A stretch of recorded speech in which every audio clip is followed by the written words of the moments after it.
পরিবারকে বাঁচাতে গ্যালারিতে ডারউইন নুনেজ সুয়ারেজরাও উঠে চরম খেপল।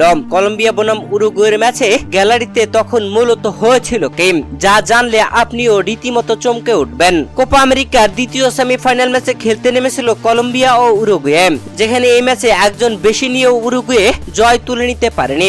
এই ম্যাচের 39তম মিনিটে একটি গোল আদায় করে কলম্বিয়া, যেই গোলটি আর পরিশোধ করতে পারেনি উরুগুয়ে। প্রথমার্ধের ওই শেষ মুহূর্তে মোনোস লাল কার্ড দেখে মাঠ ছাড়েন। কলম্বিয়া 10 জনে পরিণত হয়, আর দ্বিতীয়ার্ধে 10 জনের দলকেও গোল দিতে পারেনি উরুগুয়ে। শেষ পর্যন্ত 1-0 গোলে জয় তুলে নিয়ে কলম্বিয়া ফাইনালে ওঠে। তবে এই ম্যাচ শেষেই ঘটে গেছে বিতর্কিত এক ঘটনা, যেখানে ডাগআউটের পাশে থাকা সিঁড়ি দিয়ে সরাসরি গ্যালারিতে ওঠেন উরুগুয়ের বেশ কয়েকজন খেলোয়াড়। উঠেই কলম্বিয়ার ভক্তদের সাথে তুমুল ঝগড়ায় বেঁধে পড়েন। এক পর্যায়ে হাতাহাতি, এরপরে যা ঘটে গেছে তা বলে প্রকাশ করতে পারবো না। এ যেন সিনেমাটিক রেসলারদের মতো গ্যালারিতে তুমুল কাণ্ড ঘটে গেল।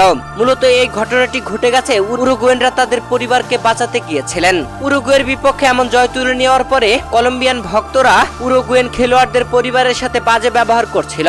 আর তাই তো খেলা শেষ হতেই গ্যালারিতে উঠে তুমুল ঝগড়ায় বেঁধে পড়েন ডারউইন নুনেজরা। ম্যাচ শেষে উরুগুয়ের অধিনায়ক এটা পরিষ্কার করেছেন। তিনি এ সময় বলেন, কৃতপক্ষের থামিয়ে দেওয়ার আগেই আমার কিছু বলা উচিত, পরে তারা মাইকের সামনে কিছু বলতে দেবে না। তারা চায় এই ঘটনা নিয়ে আমি কিছু বলি।